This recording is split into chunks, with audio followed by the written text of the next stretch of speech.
everybody? Welcome back to another episode of Journey Through the Darkside. I'm Daniel. I'm Simon. And we are joined yet again. This is the clown car. Clown car right here. I may leave that opening part in there just so that makes sense. You will. No, don't. So, anyways, and we're joined again by Elijah. Thank you for coming back, bro. And what event are we looking at tonight? Russo, damn. WWF In Your House 16 Canadian Stampede. Man, what's the stats on that one, Mr. Calgary, Alberta, Canada, from the Canadian Airlines Saddle Dome. The old Saddle Dome. Saddle Dome. That sounds like a big place that would have a large attendance. What do you think it was?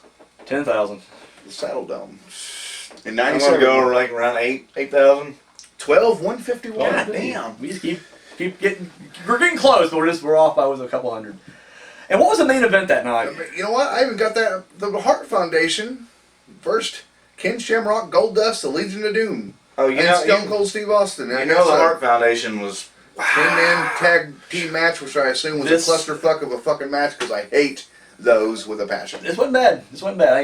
You probably would like this one. It would have been alright. I like them on the video games just because it makes the match longer. More exciting, but yeah. But watching it now, not my thing. But we're not talking about that. No, in fact, yet again, the world title is not the main event. Now, are you okay with this excuse? No, because to me it's like, yeah, he's the hometown favorite, but and arguably this is the bigger match. Like, don't get me wrong, I remember this, and I remember being pumped for the 10-man match. But I just assumed that the world title would be on last, and it was just like, nope, it's not. And I get it. I'm not going to say I don't get it, but it's like, don't devalue world title. If your biggest storyline is not including the world title, put the fucking world title on those guys. Let it be about the world title then. Jesus Christ. Anyway, I'll tell you what though. Yeah. It is finally time. It is. You know, forget back in December when it was time, and it really wasn't. Is he done with it's hard time? It's time. He's done with the Kuwaiti hard time for sure. It's just the revenge of the Vader. It's it. Vader's revenge. So here it is. World title match. Vader with Paul Bearer and his corner going against Undertaker. Now, isn't that weird? Did we just discuss this before? Isn't it weird seeing Paul Bearer with Vader?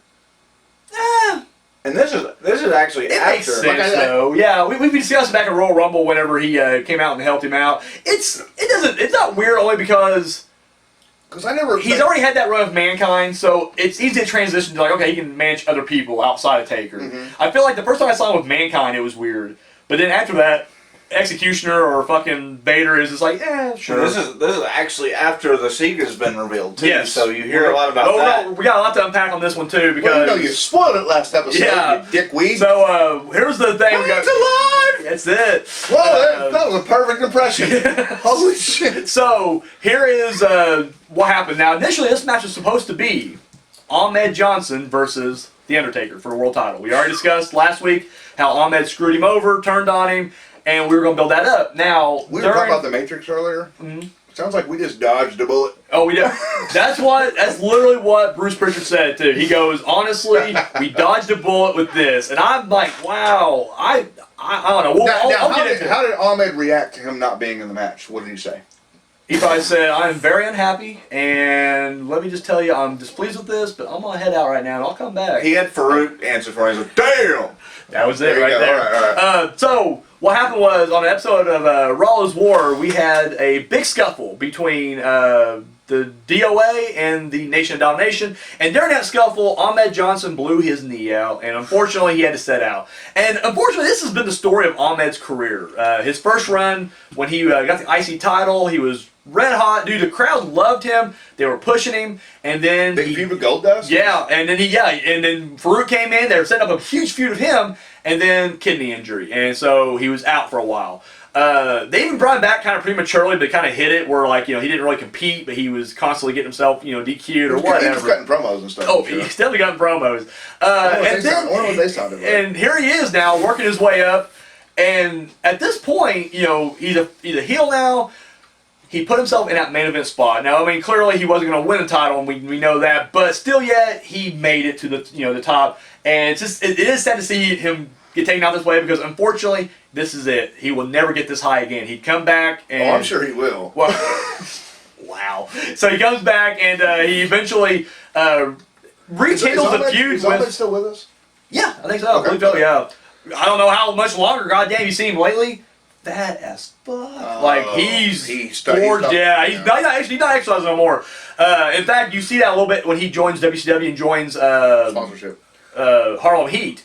And he's kind of chunky there. I mean, he's still got a little bit built to him, but it's like Big T. Big T. This guy remembers. So, anyways, unfortunately, his career never recovered. He feuded with Booker T over the letter T. That's a legit storyline. That's it. That really happened. Sorry, bitch. Right. Yep. So he's out of the picture. So that night they have a tag match with WCW.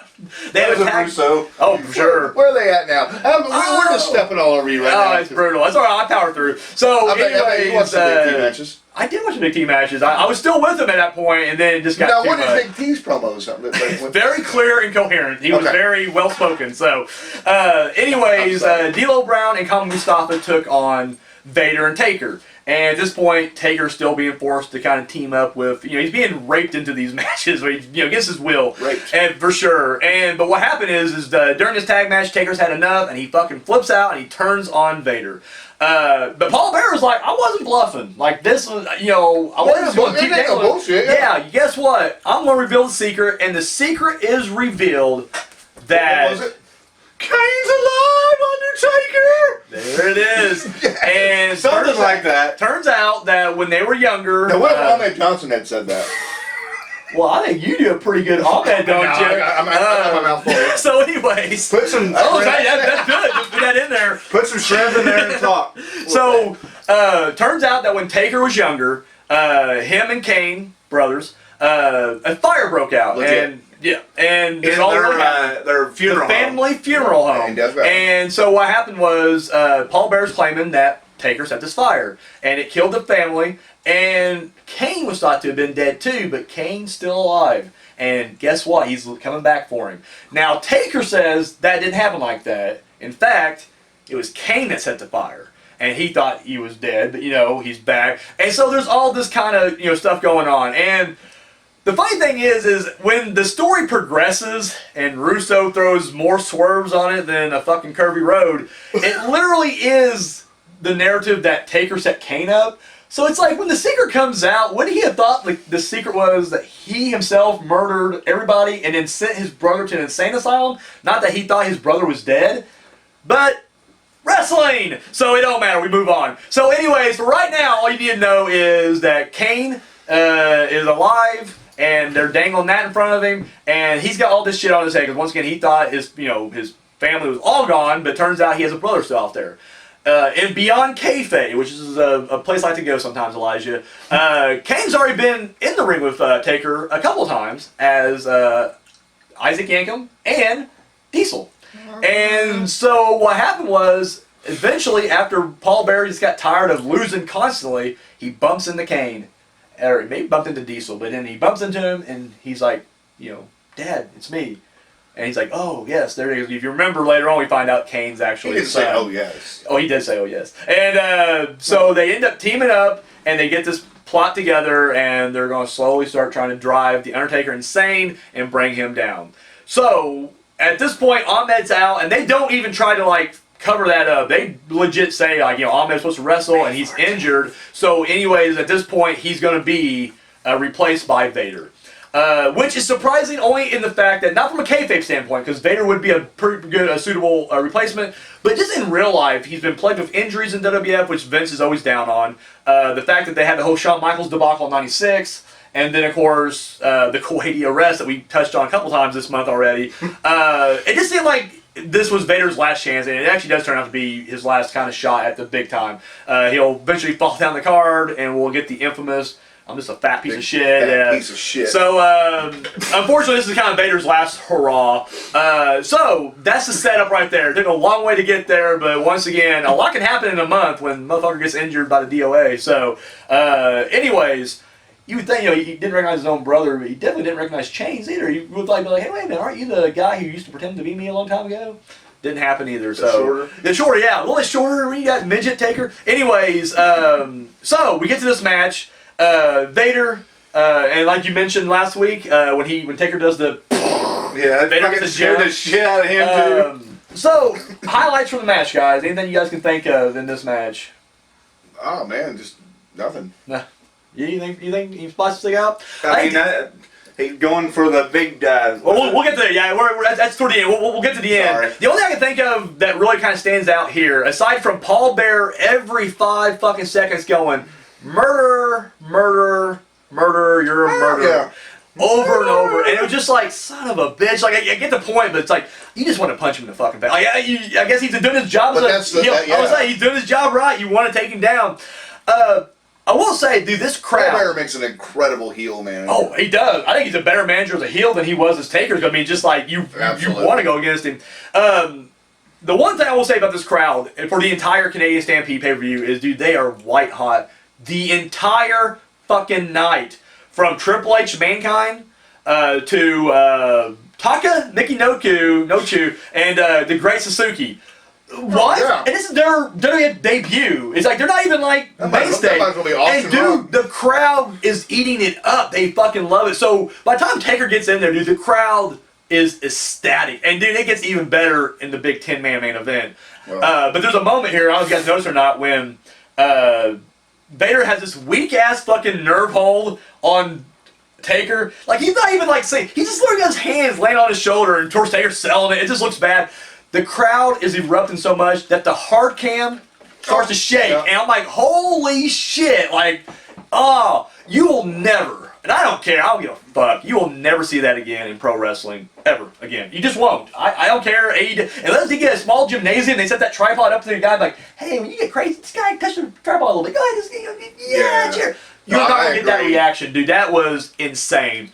I mean, we had shaky hard cams, like, throughout all this whole era. Yeah. But, I mean, but to literally have that cam literally erupt. As soon as you start hearing that stomp, it's just, and it's just like, holy shit. Because it happens in the next match. Does it? I didn't notice it there. Or the next pay-per-view, yeah. So, match, pretty standard big guy match. We do get more low blows in this thing. And once again, commentators point attention to it. Why not disqualify him? And we get the same, well, you know, been letting the rules be big, you know. So, Vader does it first. And but Taker comes back and he ends up trying to hit Tombstone. They try to do the spot like Elijah was saying earlier where they do the flip over thing, but it just wasn't happening and they both just collapsed, which I'm okay with. You may call that a botch. That to me is just real. Like, that's what it was. Yeah, exactly. So it's like, Vader, I get that technically it is a botch. Yeah, but it's like, I'm cool with that. It works out. Vader would pull Taker over and he go for the Vader bomb. I don't know why Vader does this only in WWF. He's done this a million times in WCW where the bomb would get botched somehow or someone would get up or whatever, but he always just goes for it. Here, it's like you gotta give Taker time to sit up and then actually get up. And so he's just like, yeah, I'm gonna do this. You ready for this? Hey, you over there, you see what I'm about to do? I'm gonna kill your favorite wrestler. Yeah, you. Yeah, I'm talking to you. It's just like, it reminds me of the bonsai drop when he just about literally killed. Well, I was saying at that point, maybe Taker's just like, any more fat fuckers that's gonna drop on me? You give me a few seconds to get up first. I mean, that's what he said. Because honestly, you're right. Logo dropped like at the same time. Dude, like his head barely missed him. So could be something there. Woo! Yeah, he's a big guy. Oh, he's way bigger than Vader, I'd say. Yeah. So, anyways, Vader's doing this, and the whole time Popper's out there going, no, and I'm like, Paul, maybe you just tell Vader, hey, Taker got up. Taker's right there. He's getting up. He's gonna hit you in the he hit you in the fucking dick. There you go. Anyways, chokes. Yeah, takes it and choke slams him off the ropes, and Vader kicks out, and I was like, fuck, like that would have been the finish. And then he goes for another choke slam. A better choke slam than Farook was giving him. I'm just saying. Vader gets a second choke slam. Boom. Kicks out. And you're like, son of a bitch. Like, say what you want. At this point, they've established the choke slam as more of a transition, signature move rather than a finisher. Well, I mean, it still can be. I'm going to say the opponent, but they're definitely. Taka's not getting up from a choke slam. Maybe he will. You alright? Yeah. So anyway, he's evil. Taka, he'll kick out. I think he'll be alright. So anyways, but he gets up second time. I'm just like, you know, for a guy who clearly the company's kind of down on right now, and he was just a last minute replacement, they booked him pretty good here. Like, he looked pretty solid. But when he gets up the third time, it's a tombstone pile driver, and that fucking ends it right You there. don't kick out from You that. don't. Even like the weird thing too is when the ref's counting, he does it kind of Slow. slow. It was It's kind of a slow, like he was expecting. There was no ref bump at all, not once. So it's not like he's groggy. He's just going. It's like maybe Vader was supposed to kick out, but it's like Vader was out. Like maybe, I mean, or maybe Vince is like, no, we're gonna show he's a fucking bitch. Make it go slow. Lean over the ref and said, I'm a fat piece of shit. I'm not getting up. And referee's like, it was Hebner too, wasn't it? yeah, I think it was. But he's kind of a fast counter. Yeah, well, I mean, I normally. forgot to mention that on some previous episodes where he reffed. Like, Yeah. I thought he's kind of a fast I didn't counter. notice it, but Jerry Lawler Unless he says takes it. a bump or something. Yeah, And, you know. but Jerry Lawler said that in one of the pay-per-view or one of the matches. Maybe it's a Farook match, but he even says like, "That's kind of fast count, don't you think, there, McMahon?" And I was like, I didn't think so, but if you're mentioning it, there may be something there, so possibly. But anyway, so yeah, he beats Vader, and that's the end of that. We don't really get a whole lot of anything fallout from this, so. I think they're like that match is going. Yeah, they're getting. Paul Bearer Well, and everybody's wanting the big 10-man match, so that's what they're kind of clearing everybody out for. I wouldn't say everybody. Well, anyway, I was a fan. Elijah, this match, rating and your review. like a 2. Two? Like a 2 again. All right, I think it was another weaker one in these line of matches. Okay. I mean, Vader definitely probably deserved it. Mhm. I mean, in a way, he probably deserved it. He's had some shitty thing. That's another thing too. Like kind of like what he was saying about the Farook thing. Like #1 contender all of a sudden. Yeah. I guess maybe it was trying to build up to what they were supposed to do before and all this shit. It does make sense, and they do call back to that. They go back to the Royal Rumble loss that Vader caused. I mean, they did the best, but I mean, once again, when you got to replace somebody. Yeah, but even if it's a last minute replacement, you know what? Let me just wait till I get one. Okay, yeah, you're fine. Go ahead. But yeah, there was a lot more they probably could have done with the Vader, but they probably already had it ready for the Ahmed thing, so they already had their time set for these things because they had to go to the big Canadian last match. Saddledome. The big. They had to do the big family, the Hart family. the Hart family that are all beloved in Canada, no matter what. Heroes, man. They're heroes. So they had to kind of quickly do a match with that. They boo the Canadian Prime Minister and then cheer the shit out Stu Hart on it. I'm just saying, that's fact. But I mean, that kind of like did it too for that match. Yeah. Was the Canadian Prime Minister in that 10-man match?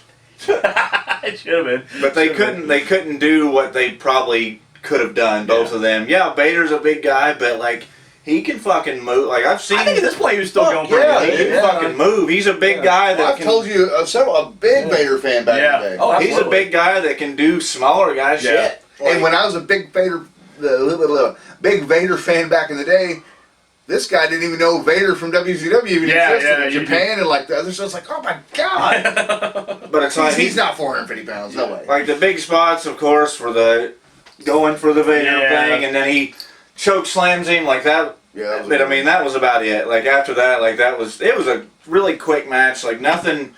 That was probably the only big high spot you could say is the big choke slam off the middle rope and him kicking out. But nothing really stands out. And then, like he said, you got Paul Bearer out there just, or maybe it was you that said that. He did. Just not shutting his fucking mouth like that. Like I think that should have been like a Undertaker smacking him kind of thing. But I totally agree. Wasn't really any tombstone his ass. Wasn't really.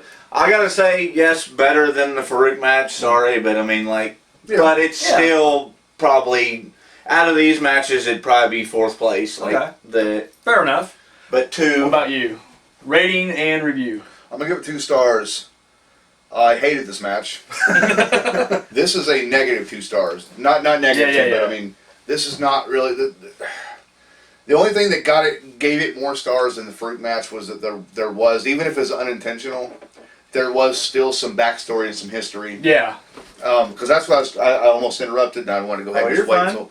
But even if it was a last minute replacement, it still fit. Yeah. Because Taker and Vader have history, and of course with Paul Bearer being involved. It is a perfect, Now, would Paul Bearer have managed Ahmed?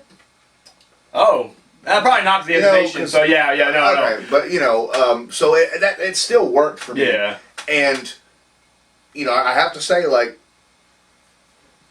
an Ahmed Taker match, just thinking about it, would have been a negative 2 stars. it kind of reverted back because I've liked here recently the Undertaker because early on, and that's what got a lot of low rankings years ago. It was just whatever gigantic big son of a bitch comes into the company, you're facing Taker. Yeah. And Giant unfortunately, Gonzalez. yes, don't bring that up. Fursuit. Don't bring it up. Don't talk about it. It didn't happen. Didn't happen. We're rewriting history. Absolutely. They're kind of reverting back to that, but at least Vader can work and move. And Yoko was another exception of a big guy who could work, yeah. Honestly, like even more for his size. Yeah. No, I agree. Yeah, absolutely. Big kudos to Yoko, but it's still just I don't know. And Mankind, people argue like, well, he's a big guy, but I mean, not really. Like I mean, he's just kind of a fatter dude, but like chunky. Yeah. I mean, Undertaker still outweighed him. Yeah. He's pretty fat now, but somehow, I'm just rambling, but like it just wasn't that great of a match, and like I honestly just watched these yesterday, and I seriously don't have too much of a recollection of this match. Yeah. It came and went. Yeah. But I'm giving it more stars because there was a good story around it. Even if it was last minute, they still made that work. Yeah. No, it definitely did. I don't think it was. Like I said, honestly, It still made me going into it without knowing about this Ahmed switch. Yeah. Oh yeah, this works. You know, Taker and Vader, they have history. And Paul Bearer's involved. You know, the secret's been revealed, so now he's gonna. And again, annoying, but like that's annoying heel management. Yeah, no, don't get me wrong. When I said annoying, it works for the match, like for sure. Like you do. I mean, to me, it's positive annoying. Yeah, like, yeah. But like, you know, whatever the fuck. But like, it's just. So there's two matches in here that just didn't set well with me, but they both for the same kind of reasons. It's like what? Like why? Like the Farook match is really just why. Yeah. Why? No offense to Farook or any of that shit, but just why.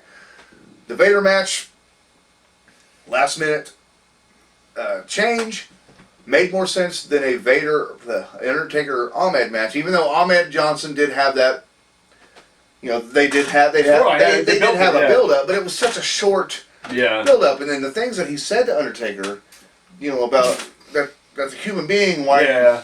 Doing that to a human being. It makes sense though if they were already planning to screw him over. You know what I mean? Like I in my head, I already kind of figured that before that pay-per-view even happened, Ahmed was probably already talking to Farook, and Farook's probably already just going like, "I'm getting rid of this crushing Sabi. Like they're just driving me nuts. They're not good. I've been wanting to have a black group anyway." I was like, "You're a big and so and they probably worked their things up, so they're like, you know what? Let's do it. Let's team up. And so I feel like that was probably the and maybe it's another one of those situations where like Undertaker was more the side story. Yeah, I mean exactly what it was here because once again the main story is the Canadian Stampede big 10-man battle and everybody and so everybody's more about that. So once again it's another story or instance of his story getting overshadowed. Yeah, but on a side note, I will say that I do believe that Ahmed and Farook ended up having a pretty good run to get after because I think he got ousted from the. Yeah. He eventually because when he comes back, there's a whole thing of the Rock's now back in it now, and so there's a whole and once again Ahmed does not get a. He never really does get kind of back on the thing. I mean, this actually here. I mean, I'm not sure what he did with the Nation, but this right here may have been his last. Like him being here. Yeah. No. Yeah. Him and Vader both. I mean, literally, it was just like a last hurrah for everybody. Undertaker has a tendency to do that to people. It happens. You know, I'm surprised Mick Foley stayed as long as he did. I'm going to agree with you both. I'm going to as well. Now, I will say, I actually enjoyed this match. I thought it was a good match. It's just, much like the Farook match prior to this, I don't remember a whole lot. Like, it was just like, it felt like a filler match. And I'm going to take some heat for this, and I'll take it. I actually was looking forward to Ahmed Johnson. Yes, it would have been a bad match, probably. I mean, Ahmed's not a great worker, and Taker is limited.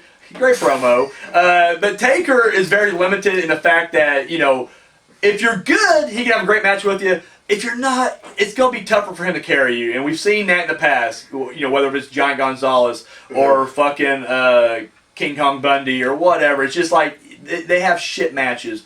Kamala comes to mind. It's just like, And so it's one of those things where literally Rest in peace. Did Kamal, RIP. I think Kamal may have passed away before we started to, between tapings so actually. rest in peace. R.I.P. buddy. Yeah. Still entertaining. I won't take nothing to me, but yeah, love the whole shtick. But the matches. He sold the fear the best. Yes, he definitely did, dude. Did not want to fuck with that casket. Sorry, but no. So just like I said, this match really just it felt very lackluster, and I don't know. I wanted to see some conclusion to the Ahmed Taker feud, and the funny thing is even when Ahmed comes back, Taker's already moved on. He's feuding with Kane, so it's like Ahmed just kind of left out. Was that feud really good enough to deserve a conclusion? I'll agree. I'll say yes, because honestly, I remember watching that live on TV going, shit, like he just turned on the dead man, and it felt like a big deal at the time. It really did. Like now we realize that, Farook didn't do anything, Ahmed's not going to do it. So it's like these are, mid-card nobodies. But at the time, it felt like they were being groomed for a bigger whatever. Because I think Farook and Ahmed were feuding at that time. Yes, before, that's when what it came to that the was ring. so shocking, That's what the whole thing. And once again, looking back, it's like, man, that was so telegraphed. You knew from the beginning. That whole feud with that. So that's what I'm saying. It seemed like the turn was definitely telegraphed. I'm just saying from the perspective of me from that era. Yeah. I was shocked. I really was like, holy shit. So, I just feel like I never got that match, and I wanted that match. Now, like I said, Bruce Pritchard and yourself have both said, dodged a bullet, and I'm like, you know what, you guys are probably right. I won't just sit there and be like, oh no, this would have been a Matt classic. No, it probably would have been dog shit. But I feel like we sit here enough dog shit where it would have been high on the list of dog shit. It wouldn't have been nearly as bad as these previous matches. Wouldn't have been him and IRS at Royal Rumble 95. So it's like, So, and he's a good worker. That happened, didn't it? Yeah, it did happen. That's our lowest rated match we've had in this entire run. I don't know how that got so low and some of the other stuff went higher, but that is our lowest rated match we've ever had. So anyways, 2 stars. That's 2 across the board. So this gets a 2 star. So this outranked Farook, huh? Yeah. Yeah, that's kind of sad. I just feel like this match probably could have been better because they both, especially Vader, like he can work. It's just, and they have before. Like it's just they didn't have the time. It was basically get in there, get this fucking match over with. We got the hearts coming out, so. Yeah. And that may be the truth. That 10-man match, regardless if this was a title match or not, that 10-man match was going to be the shit. Yeah, that was it. And I'm sure that everybody in that arena blew the roof off, blew the saddle right off the dome. Oh, yeah. The saddle came off, buddy. Because, that's what it was. Oh, that's what, yeah. Hell, even when Brett was like a fucking heel, it's like Canada, he was like, oh no, he was I was going to say we're getting ready to roll into that short little thing where he was a brutal heel in America, but beloved hero up there in Canada. Yep. But the thing about it is they went on and on and on about that, but it's like you realize 95% of your shows are in the USA, and you go to Canada like 3 times a year. Exactly. Yeah, but even in Canada, when he'd do heel shit, it was still like, I know, but it's like I feel like at that time they should have did more. They should have did like a northern crisscross thing and kind of did more Canadian tours in general just to kind of capitalize. I agree because they still only went to Canada a couple 2 Well, and that's the thing too, and I get it's expensive to travel, but kind of a side note here. But they said that that's what I'm saying. No, I agree with that. But what I'm saying is when they go to the Europe and they do European tours or even Australian tours, it's like they'll talk about how the gates are insane because they don't get wrestling that much, or they may get it once every few years. And so it's like you would think, would you not want to capitalize on it more and maybe do more European? I mean, I get it's expensive to get all this shit hauled over. I get that, but at the same time, it's just like, and I know the wrestlers say they hate it, but it's just like, I just feel like if I'm the boss, I'm like, well, I don't care if you hate it or not, it's your job. But on a making side money. note, get over there. Hey pal, do you remember when TNA would do European shows? Not personally, but yeah. And they're in America, in Orlando, Florida, in the Impact Zone. Yeah, the Impact Zone. Yep. With 586 people, roughly. But then they would go to Europe and do like a run, and there'd be arenas full of people. Yeah. Like they would, and everybody was like, "Dude, you guys need to more of that. Do this because it's like." Those bigger crowds are going to attract more fans. Just like fuck it's going to look great on camera too, so you can always go around to look at these highlights and it's like. But what I was going to say is that it all came down it was just too expensive to do that all the time. Now, unless they completely base their operations out of the UK, but then when they get burnt out on that, then it's going to be in an Impact Zone and situation. But SummerSlam at Wembley. Mm-hmm. Oh yeah, good prime example. 82,000 people or whatever the fuck. I mean, I'm sure I should know that because I had to tell you. He did, yes. But I think they even announced it right before, and I still got it wrong. Yeah, but it's like, you know, the highest non-WrestleMania attendance ever. Yeah, that's it. Okay, yeah. It is. Yeah, that's it. So, and that's what it was. And that was supposed to be in some little arena there here in America. Yeah. And they last minute changed it. Changed it on and there, so yeah. it was a last minute change to the UK, and they still came. Still dominated. So that's what I'm saying. They had something good here. And I don't know where I went with that, but oh, it's all good. We'll wrap it up. 2 stars. Should have went to Canada. Well, I feel like if they would have been main event, it probably could have went on longer. They probably could have done more with it, but yeah, them beat. I mean, definitely maybe not though, because overshadowed. that 10-man tag match would have still been on the card somewhere, and I'm sure it was a long, boring, bullshit clusterfuck of a match. I want you to watch. I'm not changing my statement. If the 10-man match wasn't on there, they probably could have done. So Brett and Taker should have been here. That's it. That's exactly it. So that is it. That is the Canadian Stampede. Next week we're gonna be. It's gonna get a little warm. The biggest party of the summer. Get warm. Finally. There it is. SummerSlam '97. So I'm Daniel. I'm Simon. Elijah. We're out. Oh shit! Didn't always run. Sorry. Hi. Thank you for watching that video. Be sure to give us a thumbs up. Share it, subscribe to our channel, all that good stuff you do right here on YouTube. Go ahead and do it. Check out our other videos. Go to our playlist. We got episodes of TPS TV, Journey Through the Darkside. We got a new show coming out, the horror movie review with Daniel Richardson. This guy. And of course, our short film, Entropy. You can find all that and more right here on YouTube. And then check out, yeah, look at that. All of our social media right there. And we don't just, copy and paste like the same post and put it on all. No, that's ridiculous. 3 different platforms, 3 different posts. I mean, the behind the scenes stuff you see on Twitter will not be the same stuff you see on Instagram. So there you go, right there. So be sure to get on, give us a follow and a like on all that right there. Keep up to date. Have you seen Unspeakable Acts yet? No? Come on. Pick you up the DVD right now. Links over there. Oh yeah. It's only $7. $3 shipping and handling. And of course, if you've already seen it and you haven't seen the Public Domain Dungeon yet, boom, $5 DVD right there. So 5 S&P as well. Or sorry, 3 S&P as well. So there you go. Do that. And if you got the spare change, you want to hit us up, donate a little bit over here to TPS Productions.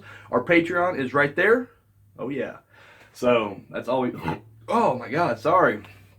I'm getting fired, ain't I? Yeah, that's all we got. Thank you for watching.